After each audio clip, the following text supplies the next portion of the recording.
لیکن مسیحی اس طرح کے لوگ نہیں.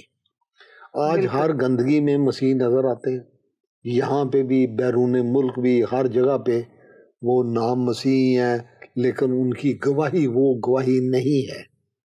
یہ نہیں کہ لوگوں میں گواہی نہیں ہے، جن کی زندگیوں میں ہے وہ گواہی نظر آتی ہے، لیکن ہم صرف چرچ کی ممبرشپ پہ اور اس بنیاد پہ یہ کلیم نہیں کر سکتے کہ ہم اچھے مسیح ہیں.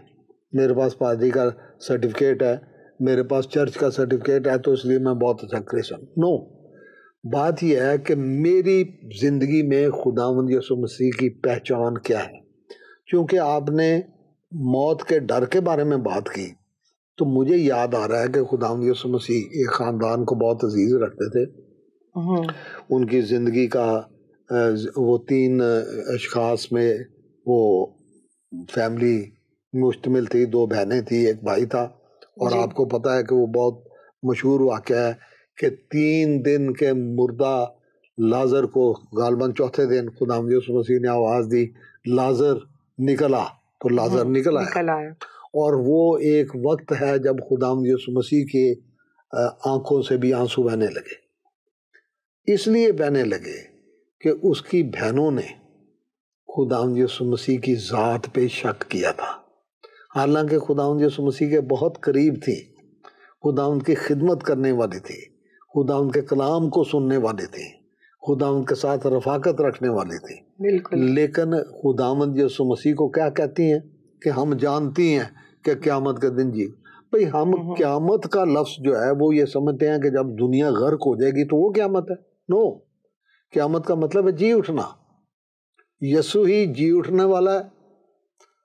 وہ مردوں میں سے جی اٹھا تھا اور وہ مردوں کو زندہ کرنے والا ہے. اس نے کہا لازر نکلا تو لازر نکل کے آ گیا. وہ اور کتنے لوگوں کا ذکر ہے خداوند کے کلام میں جن کو خداوند یسوع مسیح نے زندہ کیا. تو وہ مجھے بھی مردوں میں سے زندہ کرنے کی قدرت رکھتا ہے. آج کیا صورتحال ہے؟ خداوند کا کلام یہ کہتا ہے کہ آئے سونے والے جاگ اور مردوں میں سے جی اٹھ تو مسیح کا نور تجھ پر چمکے گا. خداوند یسوع مسیح نے فرمایا کہ قیامت اور زندگی میں ہوں. جی اٹھنا بھی مجھے میں ہے. اور یہی یوحنا کی انجیل میں یہ لکھا ہے کہ جتنے اس کی آواز سنیں گے وہ جئیں گے. مردے اس کی آواز سنیں گے تو وہ جی اٹھیں گے. جو کوئی اس کی آواز سنتا ہے اور اس آواز کو قبول کرتا ہے، وہ آواز اس کے کانوں میں پڑتی ہے تو وہ جی اٹھتا ہے. زندگی میں ہوں، قیامت میں ہوں. اب قیامت کیا ہے؟ مردوں میں سے جی اٹھنا. ٹھیک ہے. قیامت کا لفظی مطلب یہ ہے کہ جی اٹھنا. ہم جی اٹھنے کا جو آخری دن ہے کہ جب پچھلا نرسنگا پھونکا جائے گا تو سب جی اٹھیں گے. جو صدیوں پہلے مر گئے ہیں وہ بھی جی اٹھیں گے، جو 1 گھنٹہ پہلے مرے ہیں وہ بھی جی اٹھیں گے، جو 1 منٹ پہلے مرے ہیں وہ بھی جی اٹھیں گے. قیامت کا لفظ یہ مطلب ہے جی اٹھنا. لاہور میں ہمارا بڑا ایک کیتھیڈرل ہے جس کا نام ہی cathedral church of the resurrection ہے، کہ مردوں میں سے جی اٹھنے والا چرچ، اس کا نام ہی یہ ہے. اور ہم مردوں میں سے جی اٹھنے کو اپنی ایمان کا ایک حصہ سمجھتے ہیں. اس کے بغیر ہمارا ایمان مکمل نہیں ہے. لیکن یہ جی اٹھنا 2 دفعہ ہے. ایک دفعہ اسی زندگی میں، خدا ان کے کلام میں 2 مواد کا مکاشفہ میں ذکر ہے. لیکن زندگی بھی 2 طرح کی ہے. ایک ہم ماں کے پیٹ میں سے جنم لیتے ہیں، لیکن پھر جب نیکودیمس خداوند یسوع مسیح کے پاس آیا تو خداوند یسوع مسیح نے کیا کہا اسے؟ تجھے نئے سرے سے پیدا ہونا ضرور ہے. تو یہ یوحنا کی انجیل میں لکھا ہے کہ وہ وقت آتا ہے، بلکہ اب بھی ہے، کہ جو بیٹے کی آواز یعنی خداوند یسوع مسیح کی آواز سنیں گے وہ جئیں گے. لازر مثال ہے. قیامت اور زندگی میں ہوں.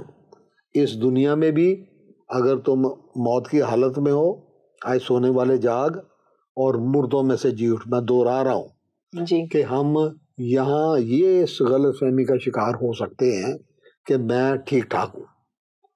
جب آدمی یہ سمجھتا ہے نا میں ٹھیک ٹھاک ہوں تو وہ غلط ہوتا ہے. ہمیں ہر روز اپنی تیاری کرنی ہے. اب میں یہ سمجھتا ہوں، میں اپنی زندگی کے بارے میں بات کر رہا ہوں.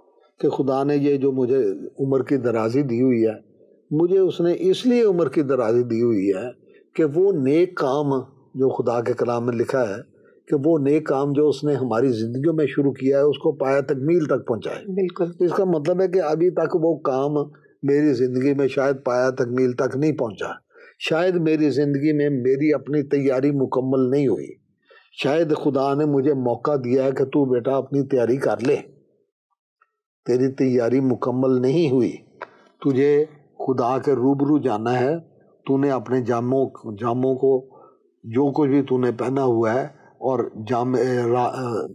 مکاشہ میں سے ہم اس دن پڑھ رہے تھے کہ سفید مہین کتانی کپڑے سے لوگوں کی راست بازی کے کام، کہ میری راست بازی، میرا رشتہ میرے خداوند یسوع مسیح کے ساتھ ایسا ہو جائے کہ جب میں اس کے روبرو جاؤں، کیونکہ عدالت اس نے کرنی ہے، بالکل، زندگی اس نے دی ہے، زندگی کے سبق اس نے دیے ہیں، راستہ وہ ہے اور راستہ اس نے دکھایا ہے، تو جب میں اس کے سامنے جاؤں تو کم از کم اپنی شکل تو دکھانے والا بنوں گا کہ میں میری شکل قابل قبول ہو، کیونکہ خدا ان کے پاک کلام میں لکھا ہے کہ 2 طرح کے لوگ وہاں جائیں گے، ایک بڑے بڑے دعوے کرنے والے، میں نے یہ کر دیا، میں نے وہ کر دیا، میں نے اتنی بدروئیں نکال دی، میں نے اتنے فلانے کام کر دیے، میں نے یہ، تو خداوند کا کلام کہتا ہے کہ خداوند شاید جو اس طرح کے لوگ ہیں اور جو بڑے دعوے کرتے ہیں ان کو کہے گا کہ دور ہو جاؤ، لیکن جو دعوے نہیں کرتے اور خاموشی سے خداوند کی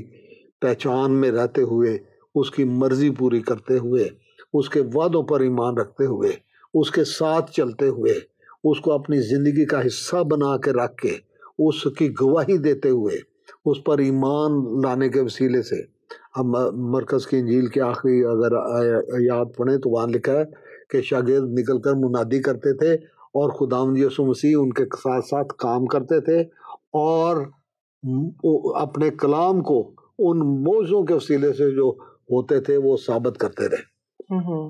خداوند یسوع مسیح موعظے کرنے والا ہے تو اس کا کریڈٹ لینے والا میں کون ہوں؟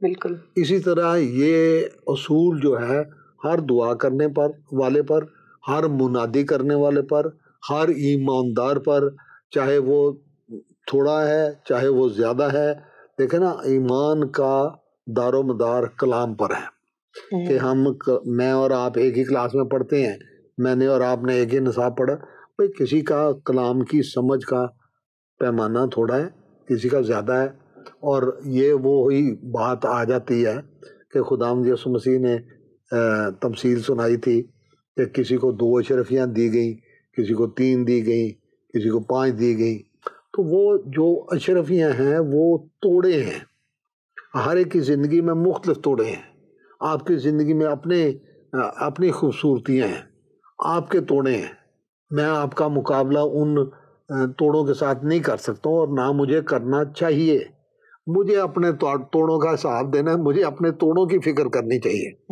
کہ میں نے خداوند یسوع مسیح کے ساتھ اپنی زندگی کی کیا کمٹمنٹ کی ہے، میں نے اپنی زندگی میں خداوند یسوع مسیح کو کیا درجہ دیا ہے، میں خداوند یسوع مسیح کے کتنا تابع ہوں، میں خداوند یسوع مسیح کو کتنا پہچانتا ہوں، میں اس کے بخشے ہوئے اختیار کو، اس کی بخشی ہوئی زندگی کو میں کس طرح سے استعمال کرتا ہوں، میرے توڑے کیا ہیں، میری سمجھ کے کتنی ہے، میری فرمانبرداری کتنی ہے، میری زندگی میں گواہی کتنی ہے، میری زندگی میں خدا کا کلام اس کی سمجھ کتنی ہے، جتنی سمجھ ہے اتنا میرے سے حساب لیا جائے گا۔ تو ہمیں جو توڑے مختلف دیے گئے ہیں وہ اس لیے دیے گئے ہیں کہ ہم خدا کی بادشاہت کو جو ہمیشہ کی زندگی ہے، تو ہمارا حال بھی مریم، مارتھا اور لازر کی طرح ہے کہ ہم خداوند یسوع مسیح کو جانتے ہیں، ہم روز اس کے گیت بھی گاتے ہیں، اس کی حمد و ستائش بھی کرتے ہیں، اس کا کلام بھی پڑھتے ہیں، لیکن اس کے ساتھ ساتھ ہم موت سے ڈرتے بھی ہیں، ہسپتال بھرے ہوئے ہیں، لوگوں نے ہیلتھ انشورنسیں کرائی ہوئی ہیں، کوئی کرونا سے ڈر رہا ہے، کوئی نمونیا سے ڈر رہا ہے، کوئی کسی چیز سے ڈر رہا ہے، لیکن جو ہمیشہ کی زندگی ہے، جس نے ہمیشہ کی زندگی کی تیاری کر لی ہے، اس کو کس چیز کا ڈر ہے؟ وہ تو اپنے حقیقی گھر میں جا رہا ہے، وہ یہ بھولا نہیں ہے کہ میں اس زندگی میں پردیسی اور مسافر ہوں، میں جلا وطنی کی حالت میں ہوں۔ خدا ان کا پاک کلام یہ کہتا ہے کہ خدا نے جو وقت مقرر کیا ہے اس میں ہم ایک گھڑی کا اضافہ بھی نہیں کر سکتے، کیونکہ جلا وطن اس کے ہاں سے نکالا ہوا نہ رہے۔ ہم جلا وطنی کی حالت میں ہیں تو خدا ہمیں حقیقی گھر میں بلا رہا ہے، ہمیں مصیبتوں میں سے آزاد کر رہا ہے، ہمیں دکھوں میں سے نکال رہا ہے، ہمیں بیماریوں میں سے نکال رہا ہے، ہمیں تنگ دستی میں سے نکال رہا ہے، ہمیں دوسروں کی سازشوں میں سے بچا رہا ہے، ہمیں وہ فتح مند جگہ پر دیکھنا چاہتا ہے۔ فتح مند جگہ کیا ہے؟ کہ میں خداوند یسوع مسیح میں ہوتے ہوئے یہ محسوس کروں کہ میں ہمیشہ کی زندگی کا وارث ہوں۔ مقدس پالوس رسول کہتے ہیں میں اس تگ و دو میں ہوں کہ کسی طرح سے مردوں میں سے جی اٹھنے کے درجے کو پہنچوں۔ اسی زندگی میں، آج کے اس دن میں، جو لوگ کلام سن رہے ہیں، جو لوگ دنیا پر موجود ہیں، اسی زندگی میں ہم نے مردوں میں سے جی اٹھنے کا درجہ حاصل کرنا ہے۔ اب دیکھیں، خداوند یسوع مسیح بھی صلیب پر ہیں، وہ ڈاکو بھی صلیب پر ہے۔ ابھی خداوند یسوع مسیح آسمان پر نہیں گئے، لیکن اس کے ساتھ وعدہ کیا ہے کہ آج ہی تو میرے ساتھ فردوس میں ہوگا۔ لیکن جب خداوند یسوع مسیح جی اٹھے تیسرے دن اور وہ خواتین گئی خداوند یسوع مسیح کی قبر پر، تو مریم مگدلینی نے اگر خداوند کو چھونا چاہا، ان کے پاؤں کو چھونا چاہا، تو ان کا ابھی نہ چھو، میں ابھی اوپر آسمان پر نہیں گیا۔ لیکن اس دن خداوند یسوع مسیح کہہ رہے ہیں کہ آج تو میرے ساتھ فردوس میں ہوگا۔ یسوع کے ساتھ جڑ جانا، اس میں قائم ہو جانا، اس میں پیوند ہو جانا، یہ ہماری فردوس ہے۔ تو اگر ہم جانتے ہیں کہ میں موت کی حالت میں سے نکل آیا ہوں، میں نے خداوند کے کلام کو سن لیا ہے، میں نے اس کی دعوت کو سن لیا ہے، میں نے اس کے ساتھ عہد باندھ لیا ہے، میں اس عہد کے وسیلے سے خداوند یسوع مسیح کی ذات میں قائم ہوں، اس کے بدن میں قائم ہوں اور اس کے بدن کا حصہ ہوں، تو میری حالت، میری روحانی حالت مردوں میں سے جی اٹھنے کی ہے۔ میں مردوں میں سے جی اٹھنے کے درجے کو پہنچ گیا ہوں۔ وہ نہیں جن کے نام کے کارڈ بنے ہوئے ہیں، کلیسیوں کے کارڈ بنے ہوئے ہیں، اور وہ مطمئن ہے کہ ہم مہینے کے اتنے پیسے دیتے ہیں اور ہم سب کچھ۔ No, if you are living with Jesus, اگر آپ یسوع کے ساتھ زندہ ہیں اور یسوع آپ میں زندہ ہے، تو آپ اس کے ساتھ جڑے ہوئے ہیں، آپ اس میں پیوست ہیں، آپ اس کے بدن کا حصہ ہیں، آپ اس کے ساتھ اس عہد میں ہونے کی وجہ سے اس کی زندگی کا حصہ بن گئے، اور وہ آپ کی زندگی کا حصہ بن گیا ہے۔ تو آپ کی زندگی میں اس کا جلال ظاہر ہوگا۔ اب خداوند یسوع مسیح کے بارے میں یہ لکھا ہے کہ وہ جی اٹھنے والوں میں پہلے اٹھا ہے۔ ہم سے پہلے وہ جی اٹھا ہے اور ہمیشہ تک کے لیے جی اٹھا ہے۔ باقی جو جی اٹھے تھے وہ دوبارہ مر گئے، لیکن وہ جو اپنا پہلوٹا ہے، جی اٹھنے والوں میں پہلوٹا ہے، جب آخری نرسنگا پھونکا جائے گا تو ہمیں خود لینے کے لیے آئے گا، اپنے فرشتوں کے ساتھ لینے کے لیے آئے گا، اور نرسنگا پھونکا جائے گا، سب جی اٹھیں گے اور سب جلالی بدن اختیار کر لیں گے۔ جب جلالی بدن اختیار کر لیں گے، اب اس میں ہر طرح کے لوگ ہیں، وہ بھی جو ہمیشہ کی زندگی کے لیے بلائے گئے ہیں، جنہوں نے کوالیفائی کر لیا ہے، جو اب سب خداوند یسوع مسیح میں نئے سرے سے پیدا ہو گئے ہیں، اور دوسرے بھی سب بدل جائیں گے۔ سزا اور جزا سب کو اسی حالت میں ملتی ہے۔ اے میرے باپ کے مبارک لوگوں، آؤ اور اس بادشاہت کو لو جو بنائے عالم سے پیشتر تمہارے لیے تیار کی۔ یہ تیاریاں خدا کے پروگرام میں پہلے سے ہیں۔ تو موت کا ڈر کس کو ہوتا ہے؟ جو اس حالت میں نہ، جس نے تیاری نہیں کی ہے، جس نے عہد نہیں باندھا ہے، جس کو ہمیشہ کی زندگی کا یقین نہیں ہے، جس کو یہ یقین نہیں ہے کہ میرا آسمانی باپ مجھے زندہ دیکھنا چاہتا ہے، اس نے میری زندگی کا بندوبست کیا ہے، جو یہ نہیں جانتا کہ یہاں زمین پر میں پردیسی اور مسافر ہوں، اور جب تک میں یہاں روئے زمین پر ہوں میں دکھوں میں گھرا رہوں گا. وہ اطمینان جو خدا کی ذات میں ضم ہونے سے ملتا ہے اس کا اس کو یقین نہیں ہے، اس کی طرف اس نے دیکھا نہیں ہے، اس کی روحانی آنکھیں نہیں کھلی تاکہ وہ اس میراث کو دیکھ سکے جو ہمارے لیے خدا نے تیار کی ہے. افسیوں کے خط اس کے پہلے باب کی 17 آیت سے آگے پڑھنا شروع کریں تو وہ دعا کرتے ہیں کہ تمہاری آنکھیں کھل جائیں تاکہ تم اس میراث کو دیکھ سکو. جب ایماندار کی روحانی آنکھیں کھلتی ہیں تو وہ میراث کو دیکھتا ہے. کیا میراث ہم نے دیکھی کہ برے کا تخت، مقدس یوحنا عارف کی آنکھیں کھل گئیں تو انہوں نے آسمان کو کھلا ہوا دیکھا، برے کا تخت دیکھا، خدا کا تخت دیکھا، اور اس کے سامنے مقدسین کی ایک بہت بڑی بھیڑ دیکھی. تو میں اور آپ اس بھیڑ میں اپنے آپ کو دیکھ پاتے ہیں کہ نہیں پاتے؟ یہ ہماری میراث ہے. یہ میراث ہمیں خدا کی طرف سے دی گئی ہے. جب خدا بیٹے اور بیٹیاں بناتا ہے تو وہ ہر چیز دیتا ہے. جتنوں نے اسے قبول کیا اس نے انہیں خدا کے فرزند بننے کا حق بخشا، یعنی جو اس پر اس کے کلام پر، کلام کون ہے؟ یسوع مسیح جو مجسم ہوئے. ہم نے اس پر ایمان لا کر ہمیشہ کی زندگی کو حاصل کرنے کا درجہ حاصل کر لیا. اب یہ ہمیشہ کی زندگی میری ہے. میں خدا کا فرزند ہوں تو خدا اپنے فرزندوں کو اپنی ہر ایک شے میراث کے طور پر دیتا ہے. زندگی دیتا ہے، اپنا اختیار دیتا ہے، اپنا روح دیتا ہے، اور جو کچھ ہے اس کے پاس، اس کی قدرت، اس کا اختیار، اس کا جاہ و جلال سارا.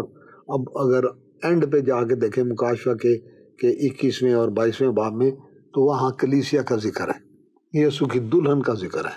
کہتا ہے میں تجھے برا کی دلہن دکھاؤں، اور وہ لے جا کے اس کو دکھاتا ہے. تو وہ نیا شہر مقدس ہے اور لکھا ہے کہ اس میں خدا کا جلال تھا. کوئی چیز بھی خدا اپنی ایسی نہیں جو وہ ہمارے ساتھ شیئر نہیں کرتا. اپنے فرزندوں کو دیتا ہے اور کثرت سے دیتا ہے، افراد کے ساتھ دیتا ہے. چاہیے صرف یہ کہ ہم یہ سمجھیں کہ یسوع قیامت ہے اور زندگی، اسی میں ہم جی اٹھتے ہیں، اسی میں ہم زندگی پاتے ہیں. اس زندگی کو سمجھنے کی ضرورت ہے کہ وہ زندگی ہے کیا. کیا وہ زندگی ہمارے جو دنیاوی قبرستان ہے وہاں تک محدود ہے؟ واقعی یہ بات سمجھنے کی ضرورت ہے. لوگ قبروں پر بڑا بڑا پیسہ لگاتے ہیں. آج کل تو قبرستانوں میں قبروں کی قیمت ہی بہت ہو گئی ہے ہر جگہ پر. جاپان سے شروع کر لیں، سنگاپور سے شروع کر لیں، امریکہ کے آخر تک چلے جائیں، قبرستانوں کی قیمت، قبروں کی قیمت بہت ہو گئی ہے. اب لوگوں نے اپنے مردے جلانے شروع کر دیے کہ اس میں خرچہ کم آتا ہے. یہ حقیقت ہے، اور یہ تلخ حقیقت ہے کہ ہم جو دنیاوی موت ہے اس کو ہم نے اپنا اخیر سمجھ لیا ہے. وہ اخیر نہیں ہے. ابتدا تو اس دن ہوتی ہے جب ہم اس کی آواز سنتے ہیں، اس کی دعوت کو سنتے ہیں، اس کی دعوت کو لبیک کہتے ہیں، اس کو قبول کرتے ہیں، اس کے لہو کے وسیلے سے جو عہد باندھا گیا ہے. یہ وہ خون ہے جو تمہارے اور بہتوں کے گناہوں کی معافی کے واسطے بہایا گیا. تو پھر ہمیں یہ یقین ہو جاتا ہے کہ ہمارے خلاف جو حکموں کی دستاویز تھی، جو نافرمانی ہم نے کی تھی، جو گناہ کی حالت ہم نے گزاری ہے، اس میں سے نکالنے کے لیے خداوند یسوع مسیح روئے زمین پر آئے. جو اس کی آواز سنتا ہے، اے تھکے ماندے اور بوجھ سے دبے ہوئے لوگوں، سب میرے پاس آؤ، میں تم کو آرام دوں گا. اور وہ آرام ابدی آرام ہے. جس طرح خدا کی ذات ابدی زندگی کے مالک ہے، ہمیشہ تک رہے گی، ہم اس کی ذات میں ضم ہو کر، لیکن ایک ہی شرط ہے کہ ہمارا نام کتاب حیات میں لکھا ہونا چاہیے. ہمیں خداوند یسوع مسیح کو پہچاننا ہے، یہ جاننا ہے کہ یہیں پہ قیامت ہے. وہ قیامت کیا ہے؟ مردوں میں سے جی اٹھنا. کہ میں آج ہی مردوں میں سے جی اٹھنے کے درجہ کو حاصل کر لوں گا. جب آخری نرسنگا پھونکا جائے گا پھر مجھے یہ جو قبرستان والی موت ہے اس میں سے بھی خداوند یسوع مسیح لے آئے گا. لیکن وائز کی کتاب میں لکھا ہے کہ خاک تو خاک میں چلی جائے گی لیکن روح اس کے پاس چلی جائے گی جسے اس نے پیدا کیا تھا. یہ آج کے دن کی بات ہے. آج ہم ایک بینک میں جو روحوں کا بینک ہے جو خداوند یسوع مسیح کی ذات ہے, ہم نے اس جسم کے مر جانے پر اس بینک میں جمع ہو جانا ہے.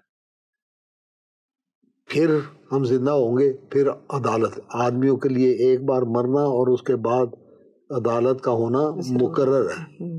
تو ہمیں ان ساری باتوں پر دھیان دینا ہے, اپنی تیاری کرنی ہے تاکہ ہم زندگی اور کثرت کی زندگی اور ہمیشہ کی زندگی کے وارث ہوں. آمین. بہت بہت شکریہ بشپ صاحب. عزیزوں, ہم ہیں وہ لوگ جو ہمیشہ کی زندگی کے وارث ہیں. کیا جن کو وراثت مفت میں ملی ہے وہ اس وراثت کو اویل بھی کر رہے ہیں, یا بس وراثت جو ہے, کیونکہ خداوند کا کلام جو ہے وہی ہمیں سکھاتا ہے کہ ہمارے لیے جو ہے ہمیشہ کی زندگی جو ہے وہ مفت رکھی ہوئی ہے, ہم نے اس کو جا کے خریدنا ہے. اب یہاں خریدنے سے مراد یہ نہیں ہے کہ ہم نے اس کے لیے کوئی ہدیہ نذرانہ لے کر جانا ہے. ہم نے جانا ہے اور اپنی مرضی سے جا کے کہنا ہے کہ خداوند ہم اس کو حاصل کرنا چاہتے ہیں. یہی اس کی قیمت ہے کہ ہم اس کو خرید لیں, یعنی ہم اس کو حاصل کر لیں. اگر آج میں اور آپ بھی جاتے ہیں اور ہم بھی کہتے ہیں کہ خداوند وہ زندگی جو تو نے میرے لیے مفت رکھی ہے میں بھی آج اس کو لینا چاہتا ہوں, لینا چاہتی ہوں, تو کیوں ہے کہ وہ اپنے بچوں سے باپ ہو کر اچھی چیزوں کو باز رکھے گا؟ کیونکہ کلام میں لکھا ہے کہ تم برے ہو کر جب اپنے بچوں کو اچھی چیزیں دینا جانتے ہو تو تمہارا آسمانی باپ کیوں نہ تمہیں اچھی چیزوں سے آسودہ کرے گا. عزیزوں, موقع ہے اور مفت زندگی بٹ رہی ہے. کہیں ایسا نہ ہو کہ ہم زندہ تو کیے جائیں لیکن پھر موت ابدی کے لیے, ہمیشہ کی سزا کے لیے. تو اس کثرت کی زندگی کو پہنیے, اس کو مفت لے لیجئے, لیکن اس میں صرف آپ کی مرضی کا شامل ہونا ضرور ہے جس سے آپ اس کو حاصل کر سکتے ہیں. اپنا خیال رکھیے اور پروگرام دیکھتے رہیے مسیحی نقطہ نظر. پھر ملیں گے اگلے ہفتے اسی پروگرام میں. خدا حافظ.